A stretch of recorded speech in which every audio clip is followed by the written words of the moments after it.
வணக்கம். நான் கோவிந்தராஜன் தஞ்சாவூர்லேருந்து பேசுகிறேன். பிசிஇபி எக்ஸாம் ப்ரிப்பரேஷனில் மாடியூல் 2ல் நம்ம இன்னைக்கு இப்போ 2.1.1.13 the print function the positional way of passing the arguments. So positional way of passing the arguments. இப்போ எக்ஸாம்பிளில் பாருங்கள், print my name is python. அப்புறம் அடுத்த லைனில் பிரிண்ட்டு மாண்டி பைத்தான். ஸோ இப்போ இந்த பிரிண்ட்டுக்கு எப்படி வரும்? My name is Python. இப்போ இதை ரன் பண்ணாக்கா ரிசல்ட் எப்படி வருது? அவுட்புட் எப்படி வருது? My name is Python. Second லைனில் மாண்டி பைத்தான். இதுதான் பொசிஷனல் ஆர்குமெண்ட் அப்படிங்கிறது.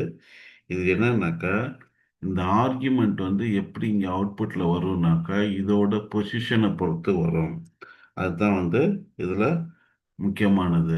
இது ஃபர்ஸ்ட் ஆர்குமெண்ட்டு, இது செகண்ட் ஆர்குமெண்ட்டு. இந்த பிரிண்ட் ஃபங்க்ஷனுக்கு, இந்த பிரிண்ட் ஸ்டேட்மெண்ட்டுக்கு இது ஃபர்ஸ்ட் ஆர்குமெண்ட், இது செகண்ட் ஆர்குமெண்ட். ஃபர்ஸ்ட் ஆர்குமெண்ட் தான் ஃபர்ஸ்ட் பிரிண்ட் ஆகும், செகண்ட் உள்ளது செகண்டில் வரும். ஏன்னா இது முதல்ல வரும், இது ரெண்டாவது வரும் அப்படின்னு கிடையாது. இந்த ஆர்டரில் இது வரும். இதுதான் பொசிஷனல் ஆர்குமெண்ட் அப்படிங்கிறது. இது பிரிண்ட் ஃபங்க்ஷனில் ரொம்ப காமனாக யூஸ் பண்ணக்கூடிய மெத்தடு பொசிஷனல் ஆர்குமெண்ட் அப்படின்பாங்க. ஓகே, நோட்ஸில் என்ன இருக்குன்னு பார்க்கலாமா? முக்கியமானதுனாக்க இதுதான், the positional way the argument is dictated by its position. இதுதான் முக்கியமானது. இந்த செக்ஷனில் இவ்வளோ தான், இதுக்கு மேலே ஒன்றும் இல்லை. பை.